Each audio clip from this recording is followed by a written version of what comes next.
राधे राधे। इस परम पावन भगवान शिव को अत्यंत प्रिय श्रावण मास की आप सभी को हार्दिक शुभकामनाएं। इस श्रावण मास में हम श्रवण कर रहे हैं भगवान शिव की प्रीति कराने वाला अत्यंत सुंदर 16 सोमवार, सभी मनवांछित फलों को देने वाले 16 सोमवारों की पावन व्रत कथा। आज है श्रावण मास का दूसरा सोमवार। तो आइए श्रवण करते हैं भगवान शिव की पौराणिक सोमवार व्रत कथा। आज का दिन अत्यंत शुभ है, क्योंकि इस शुभ अवसर पर हम भगवान शिव की पूजा तो करते ही हैं, पूजा आराधना कर जीवन के सभी कष्ट समाप्त कर मनोवांछित फल प्राप्त कर सकते हैं और इन श्रावण के सोमवारों के व्रत का पालन कर भगवान शिव की विशेष कृपा प्राप्त कर सकते हैं। आज का दिन विशेष शुभ है, क्योंकि आज 21 जुलाई सोमवार भी है और भगवान श्री हरि श्री नारायण को अत्यंत प्रिय कामिका एकादशी का भी सुंदर दिन है। आज के दिन भगवान शिव व भगवान विष्णु की पूर्ण मनोभाव, श्रद्धा और भक्ति से पूजा आराधना व सेवा करनी चाहिए। आज भगवान शिव व भगवान विष्णु की प्रातःकालीन अथवा प्रदोष काल में भी सुंदर कथाओं का श्रवण कर सकते हैं। हमारे शास्त्रों में वर्णन आता है कि जो भगवान शिव या भगवान विष्णु की निंदा करता है वह सूर्य और चंद्रमा के रहने तक नरकगामी होता है, और इसलिए चाहे कोई शिव भक्त है अथवा विष्णु भक्त, दोनों को ही इस श्रावण मास के सोमवार और एकादशी व्रत का पालन अवश्य करना चाहिए। तो आइए इस शुभ मंगलमय बेला में श्रावण मास के सोमवार की पवित्र दिन हम भगवान शिव की सुंदर पौराणिक कथा का श्रवण करते हैं। सोमवार की कथा का प्रारंभ करते हैं। शुद्ध जी कहते हैं कि नित्यानंद में निराकार अंत से आदि शिव को जानते हैं, वे परम पत्र को प्राप्त कर सकते हैं। जो संसार रूपी भवसागर पार कर सुख रूप से मोक्ष पाना चाहते हैं, वे शिव जी की पूजा कर स्वर्ग और मोक्ष को प्राप्त कर सकते हैं। चाहे वह ब्रह्मचारी हो, गृहस्थ हो, कन्या हो, सुहागन हो, स्त्री हो अथवा विधवा हो, कोई भी मनुष्य सोमवार को भगवान शिव जी की विधि पूर्वक पूजा आराधना करके मनोवांछित फल की प्राप्ति कर सकता है। शुद्ध गोस्वामी जी सोमवार व्रत का महत्व बताते हुए कहते हैं और कथा सुनाते हैं। आइए सुनते हैं। आज हम उसी कथा का श्रवण करते हैं जिसे सुनकर मनुष्य मोक्ष प्राप्त कर सकता है और भगवान शिव जी की भक्तिमय सेवा कर उनकी आराधना कर सकता है। प्राचीन काल में चित्रवर्मा नाम के एक प्रसिद्ध महान राजा हुए। वे बहुत निष्ठावान, धर्मपरायण और शक्तिशाली राजा थे। वे अपने राज्य में कोई भी दुष्कर्म नहीं होने देते थे। अगर कोई ऐसा दुष्ट व्यक्ति करता भी तो तब भी वे अत्यंत कठोर दंड देते, और यह देखकर दूसरे भी दुष्कर्म करने से भयभीत होते, इसलिए उन्हें यमराज के समान माना जाता था। वे अपनी प्रजा की रक्षा करने में सक्षम थे।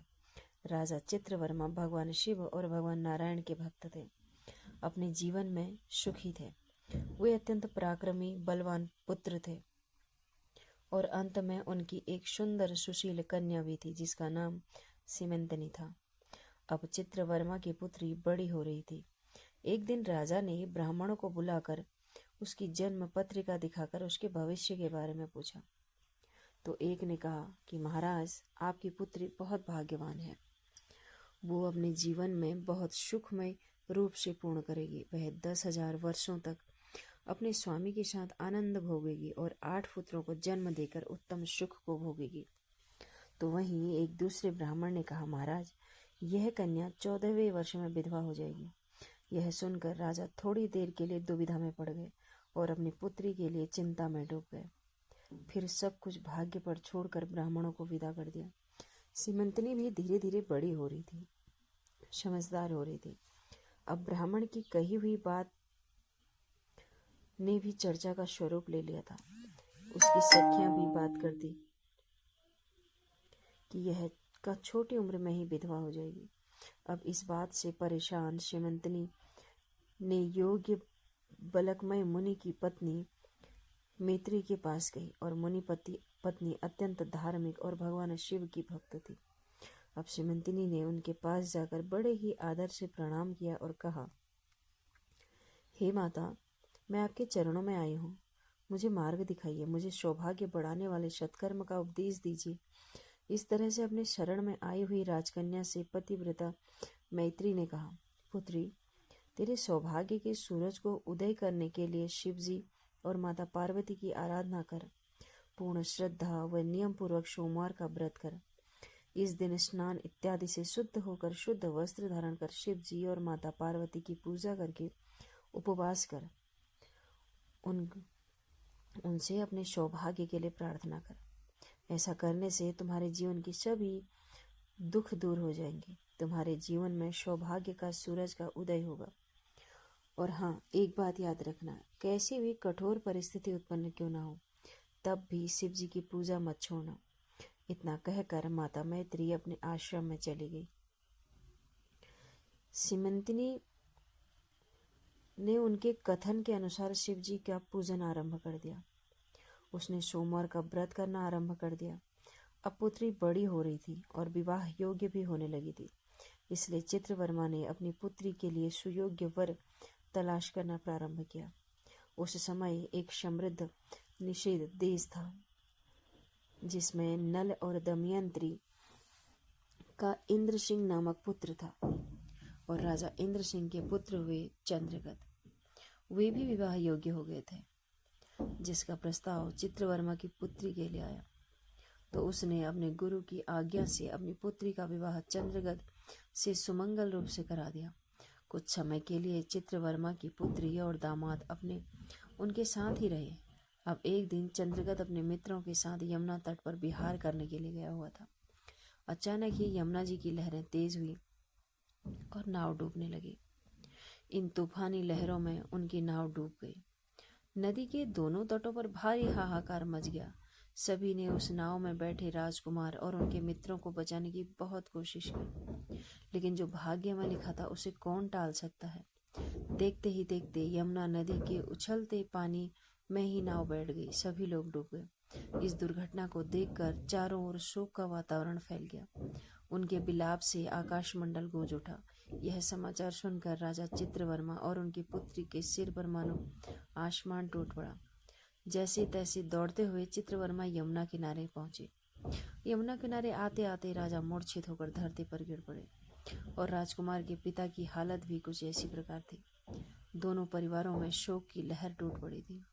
चारों ओर सभी दुख के सागर में डूब गए, लेकिन भाग्य का लिखा कौन मिटा सकता था। ये समझते हुए नागर में बड़े बूढ़ों ने चित्रवर्मा को नगर में वापस ले गए। चित्रवर्मा ने अपनी पुत्री को भी धीरज बधाया और यही शिक्षा दी कि उसके भाग्य में यही लिखा था। चित्रवर्मा ने भी अपने परिवार के सदस्यों और बंधुओं के साथ अपने दामाद की अंतिम क्रिया पूरी की। पतिव्रता शिवंतनी ने अपने पति के पीछे सती होने का विचार किया, लेकिन उनके पिता ने स्वस्नेह उसे रोक लिया। अब सीमंतिनी एक विधवा का जीवन व्यतीत करने लगी थी। उनके पति के मरने के बाद मुनि पत्नी मैत्री ने कहा था, वैसा ही शुभ सोमवार का व्रत उसने चालू रखा। इस 14 वर्ष की अल्पायु में ही वह विधवा होकर जीवन बिताने लगी। इतना दुख होने पर भी उसने शिव जी की आराधना नहीं छोड़ी और ऐसे ही शिव जी की आराधना करते करते 3 वर्ष व्यतीत हो गए। दूसरी ओर पुत्री के शोक में डूबे हुए राजा इंद्रसेन ने अपने ही भाइयों से धोखा खाया और बलपूर्वक उनका राज्य छीन लिया। उन्हें पत्नी सहित पकड़कर कारावास में डाल दिया। सभी के मन में यही था कि इंद्रसेन का पुत्र चंद्रगत अब इस दुनिया में नहीं रहा, वह यमुना जी में डूब गया। लेकिन वही जल में डूबने पर नीचे की ओर गहराई में जाने लगे और वह पाताल में पहुंच गए, जहां राजकुमार ने नाग बंधुओं को जल क्रीड़ा करते हुए देखा। अब नाग कन्याएं भी राजकुमार को देखकर आश्चर्यचकित हो गई और उन्हें उठाकर पाताल लोक में नागराज तक्षत के नगर ले आई। चंद्रगत इस अद्भुत सौम्य मनोहर नगर को देखकर मंत्रमुग्ध हो गया था कि इंद्र भवन के समान सुंदर मनमोहक भवन था राजा तक्षत का। उसने सुंदर महल को भी देखा, बड़े बड़े रत्नों से सुशोभित था। रत्न के प्रकाश की किरणें प्रकाशित हो रही थी। भगवान सूर्य के समान तेजस्वी नागराज तक्षत ने नागसभा भवन में विराजमान देखकर परम बुद्धिमान राजकुमार ने विनम्रता पूर्वक उन्हें प्रणाम किया और हाथ जोड़कर खड़े रह गए। तक्षत नाग के तेज से उनकी आंखें भी नहीं खुल रही थी। नागराज ने बड़े ही प्रेम पूर्वक नाग कन्याओं से पूछा, यह कौन है, कहाँ से आया है? तो उन नाग कन्याओं ने कहा कि हमारे इस यमुना जल में देखा। इसके कुल का नाम अथवा परिचय ना होने के कारण हम इसे आपके पास ले आए हैं। तब तक्षक ने राजकुमार से पूछा, तो उसने बताया कि वे भूमंडल के प्रसिद्ध निषिद्ध देश के राजा नल और दमयंत्री के पौत्र हैं, और मेरे पिता का नाम इंद्रसेन और मेरा नाम चंद्रगद है। इतना कहकर उसने अपने साथ हुई संपूर्ण घटना का विस्तार पूर्वक वर्णन किया। किस प्रकार वे यमुना नदी में डूब गए। उसने यह भी कहा कि उसका विवाह थोड़े समय पूर्व ही हुआ था। विवाह के बाद थोड़े समय के लिए वह अपने ससुराल में रह गए थे। नागपत्नियां मुझे आपके पास ले आई हैं। किसी जन्म के पुण्य के प्रभाव से ही यहाँ मैं आपके दर्शन कर पा रहा हूँ। मैं धन्य हो गया। मेरे माता पिता कृतार्थ हो गए, क्योंकि आपने दया करके मेरी ओर देखा। राजकुमार की ऐसी मनमोहक बातें सुनकर तक्षक ने कहा, हे राजकुमार, तुम भयभीत ना हो, धैर्य रखो। बताओ, तुम समस्त देवताओं में से किसकी पूजा करते हो? तब राजकुमार ने कहा, जो देवों के भी देव हैं, जो महादेव हैं, वही उमापति भगवान शिव की मैं पूजा करता हूँ, जो समस्त जगत में सर्वश्रेष्ठ हैं, जो कारणों के भी कारण हैं, जिन्होंने गंगा को अपने सिर में धारण किया है, जिनके सिर पर चंद्रमा का मुकुट है, जिनकी तेज की कोई सीमा नहीं है, समस्त सृष्टि के कल्याण हेतु समुद्र मंथन से निकलते हुए हलाहल विष को जिन्होंने पी लिया, जो पंचभूतों में स्थित है, वही विश्वात्मा भगवान सदाशिव की मैं पूजा करता हूँ। संपूर्ण संसार जिनकी इच्छा के अधीन है, वही शिव मेरे आराध्य हैं, जो अर्धनारीश्वर हैं। भगवती जगदम्बिका जिनके अर्धांगों में निवास करती है, जहाँ तक्षक नाग और वासुकी दोनों नागराज के कानों में कुंडल के रूप में सुशोभित है, वही पार्वती पति महादेव की मैं पूजन करता हूँ। राजकुमार की ऐसी अमृत वाणी सुनकर तक्षक अत्यंत प्रसन्न हो गए, और उनके हृदय से महादेव जी के लिए भक्ति थी, उसका एक नव निर्माण हुआ। एक नए भक्ति रूपी सूरज का उदय उनके हृदय में हुआ। वे अत्यंत प्रसन्नता से बोलने लगे, हे बालक, तुम्हारी आयु छोटी है, किंतु तुम्हारा हृदय आत्मज्ञान से भरा हुआ है। तुम बालक होकर भी सर्वोत्कृष्ट पर शिव तत्व को जानते हो। मैं तुमसे अत्यंत प्रसन्न हूँ। यहाँ कोई दुख, रोग, पीड़ा नहीं है। यहाँ सर्व मनोकामना पूर्ण करने वाला कल्प वृक्ष है। यहाँ मृत्यु का भी भय नहीं है, बुढ़ापा और रोग की कोई पीड़ा नहीं होती। तो तुम अपनी इच्छा के अनुसार इस रत्न लोक में जहाँ चाहो वहाँ विहार कर सकते हो, और यथा योग्य सुखों का उपभोग कर सकते हो। नागराज का ये प्रस्ताव सुनने के बाद राजकुमार ने बड़ी ही विनम्रता पूर्वक, समझदारी पूर्वक कहा, हे नागराज, उचित समय में विवाह कर लिया था। मेरी पत्नी उत्तम व्रत का पालन करती है, शिव जी की पूजा आराधना करती है, और मेरे माता पिता का मैं इकलौता संतान हूँ। वे सब इस समय मुझे मरा हुआ समझकर शोक में डूब गए होंगे, अतः मुझे किसी प्रकार भी उनके पास जाना है। मैं यहाँ अधिक समय नहीं रुक सकता, तो आप कृपा करके मुझे उस मनुष्य लोक में पुनः पहुँचा दीजिए। नागराज ने भी राजकुमार को रोकने का प्रयास नहीं किया। उन्होंने कहा कि जब भी तुम्हें मेरी याद आए मुझे पुकार लेना, मैं तुम्हारे समक्ष प्रकट हो जाऊंगा। ऐसा कहकर उन्होंने राजकुमार को एक सुंदर दिव्य अश्व भेंट किया, जो इच्छानुसार कहीं भी भ्रमण कर सकता था, और अनेक रत्नमय आभूषण, दिव्य वस्त्र, दिव्य अलंकार भेंट प्रदान किए। नागराज ने प्रेम पूर्वक उन्हें विदा किया, और दिव्य घोड़े पर सवार होकर थोड़ी ही देर में राजकुमार अनेक प्रकार के द्वीपों, समुद्रों, लोकों में भ्रमण करते हुए यमुना जल से बाहर आकर उस दिव्य अश्व पर सवार होते हुए नदी तट पर घूमने लगे। उसी समय अपनी सखियों के साथ पतिव्रता श्यमंतनी वहां स्नान करने के लिए आई थी, और उसने यमुना तट पर मनुष्य रूप में नागकुमार के साथ राजकुमार चंद्रगत को देखा। राजकुमार को देखकर श्यमंतनी की दृष्टि उन्हीं पर स्थिर हो गई। वह मुग्ध होकर वहीं खड़ी रह गई, और राजकुमार ने भी उसे देखा। उसने मन ही मन विचार किया कि मैंने इसे कहीं देखा है, किंतु उसे पहचान नहीं पाया, तो उसी की पत्नी है, क्योंकि श्यमंतनी अपने पति को मरा हुआ समझकर विधवा जीवन व्यतीत कर रही थी, और शोक के कारण अत्यंत दुर्लभ हो गई थी। इसीलिए राजकुमार ने उसे बुलाया, समीप बिठाकर पूछा, तुम कौन हो, किसकी पत्नी हो, किसकी कन्या हो? सीमंतनी भी लज्जा व स्वयं कुछ बोल नहीं पाई। उसकी सखियों ने सारी बात कह सुनाई। उसका पति चंद्र का दुर्भाग्यवश यमुना जल में डूबने से मृत्यु हो गई है और उसके शोक के कारण ही उसकी ऐसी दुर्दशा हो गई। इतना दुख होते हुए भी उसने अपना सोमवार का व्रत नहीं छोड़ा और उसी व्रत के पालन हेतु वह स्नान करने यहाँ आई है।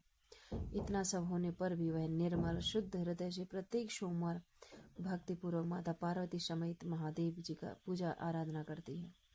और इतना ही नहीं, उसके ससुराल में भी महाराज और उनकी पत्नी उनके ही भाइयों द्वारा कारावास में डाल दिया गया। यह सब सुनकर राजकुमार भी व्याकुल हो गए और अपनी पत्नी और माता पिता की दुर्दशा सुनकर विचलित हो गए। अब सीमंतनी ने राजकुमार को उनके हाव भाव, अंग चिन्ह, स्वर आदि लक्षणों से पहचान लिया था, किंतु उसे लगा कि यह उसका भ्रम है। मेरे पति तो यमुना में डूबकर मर चुके हैं। तो अपना भ्रम दूर करने के लिए उसने राजकुमार से पूछा, आप कौन हैं? आप मुझे स्वजन की भांति प्रतीत होते हैं। इतना कहकर राजकुमारी की आंखों से अश्रु की धारा बहने लगी। वह फूट फूट कर रोने लगी और मूर्छित होकर पृथ्वी पर गिर पड़ी। अपनी पत्नी को शोक में डूबे हुए देखकर राजकुमार भी शोक से व्याकुल हो गए और कुछ समय चुपचाप बैठ गए और अपनी पत्नी को निहारते रहे। थोड़ी देर बाद राजकुमारी को भी होश आया। वह मन ही मन सोचने लगी कि आखिर ऐसा कैसे हो सकता है। ये मेरे पति हैं, क्योंकि मेरा हृदय प्रेम से अधीर होकर इन्हीं में अनुरक्त हुआ है। परंतु क्या मुझे भाग्य मेरे पति वापस मिल सकते हैं? यह मेरा भ्रम तो नहीं है क्या? फिर मुनि पत्नी मैत्री ने मुझे जो कहा था कि कोई भी परिस्थिति हो सोमवार का व्रत न छोड़ना, इसका पालन करना, ये उसी का तो फल नहीं है? एक श्रेष्ठ ब्राह्मण ने मेरा 10,000 वर्षों का सौभाग्य बताया था। उसका वचन अवश्य सत्य होगा। ये तो अब ईश्वर ही जाने। और वैसे भी माता पार्वती ने भोलेनाथ अगर प्रसन्न हो जाएं तो देहधारियों के लिए कौन सी वस्तु दुर्लभ हो सकती है। इस प्रकार अनेक विचार करते हुए सीमंतनी ने अपने पति को पहचान लिया। अब राजकुमार ने अपनी पत्नी सीमंतनी को आश्वासन देते हुए कहा, हे भद्रे, मैं सभी को यह समाचार बताने के लिए जा रहा हूँ कि मेरे माता पिता का राज्य भी वापस लेकर शीघ्र ही लौट आऊंगा। इतना कहकर राजकुमार घोड़े पर सवार होकर नागकुमारों के साथ अपने नगर की ओर निकल पड़े, जहां नागकुमारों की सहायता से राजकुमार ने अपना राज्य वापस प्राप्त किया और अपने माता पिता को भी मुक्त कराया। पुत्र को जीवित देखकर राजा इंद्रसेन आनंद में डूब गए और राजकुमार को हृदय से लगा लिया। अश्रु वर्षा करते हुए चंद्रगत ने भी माता पिता के चरणों में प्रणाम किया। राजकुमार को जीवित देखकर सभी अत्यंत प्रसन्न हुए। राजकुमार ने भी अपना सारा वृत्तांत पिता को सुनाया और नागराज तक्षत से मित्रता की भी बात बताई। यह सुनकर इंद्रसेन हर्ष से बेबल हो गए। मन ही मन सोचने लगे कि मेरी पुत्र वधु ने भगवान शिव की आराधना करके इस अनुपम सौभाग्य का उदय किया है। अभी समाचार महाराज चित्रवर्मा को देने के लिए भी राजा इंद्रसेन ने दूतों को भेजा और उनका यह समाचार सुनकर चित्रवर्मा आनंद से भाव विभोर हो गए और उस संदेशवाहक को अनेक भेंट प्रदान करी। पुत्री को बुलाकर उसके वैविध्य के सभी चिन्हों का परित्याग कर अनेक आभूषणों से सुसज्जित कराया और सभी की उपस्थिति में सीमंतनी का सदाचार की प्रशंसा की। राजकुमार चंद्रगत के साथ हुई घट पुत्री को खुशी खुशी विदाई किया। चंद्रगत ने भी नागराज तक्षत से मिले हुए रत्नों आभूषणों से अपनी पत्नी को अलंकृत किया और भगवान शिव की श्रद्धा पूर्वक आराधना करते हुए राजकुमार व राजकुमारी वापस अपने राज्य में राज्य करने लगे और अंत में उत्तम गति को प्राप्त किया। तो इस प्रकार भगवान शिव की आराधना से इन 16 सोमवारों के व्रत का पालन करने से राजकुमारी सीमंतनी ने अपने पति को वापस पुनः पाया। इसी प्रकार हम भी इस श्रावण मास में भगवान शिव की आराधना करें, कथाओं का श्रवण करें, जल अर्पण करें, दुग्ध इत्यादि पंचामृत से भगवान शिव का अभिषेक करें, कथाओं की श्रृंखला में बने रहें। राधे राधे।